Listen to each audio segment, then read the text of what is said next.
ہمارے گاؤں میں ایک لڑکا رہتا تھا جس کا نام احمد تھا۔ وہ بہت ذہین لڑکا تھا، اسے پڑھنے لکھنے کا بہت شوق تھا اور اکثر رات کو دیر تک پڑھتا رہتا تھا۔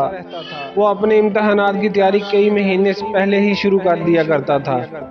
اس کی امی جب بھی سو کر اٹھتی اور اسے پڑھتے ہوئے دیکھتی تو دل ہی دل میں بہت خوش ہوتی تھیں اور اسے ڈھیروں دعائیں بھی دیتی۔ احمد کی امی خوش ہو کر احمد کو بہت پیار بھی کرتی۔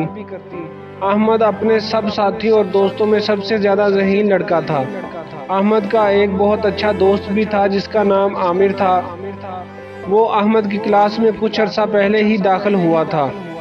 ایک مسئلہ یہ تھا کہ یہ نیا لڑکا عامر پڑھنے میں تھوڑا کمزور تھا، اس لیے کلاس کے دوسرے لڑکے اور طالب علم اس سے دور دور رہتے تھے۔ وہ عامر سے دوستی کرنا پسند نہیں کرتے تھے اور ہمیشہ اسے اپنے ساتھ بیٹھنے نہیں دیا کرتے تھے۔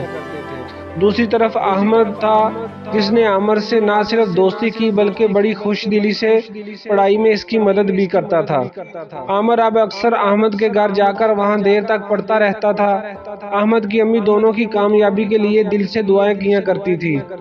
احمد نے عامر کی پڑھائی میں بہت مدد کی۔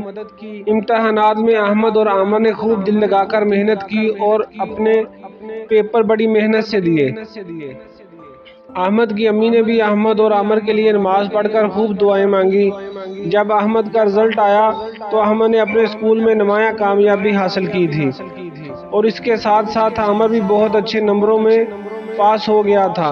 احمد اور عامر کی کامیابی کو دیکھ کر سارے دوست بہت شرمندہ ہوئے اور انہیں یہ احساس ہو گیا کہ اگر وہ عامر کو نظر انداز نہ کرتے تو وہ سب بھی آج اچھے دوست ہوتے۔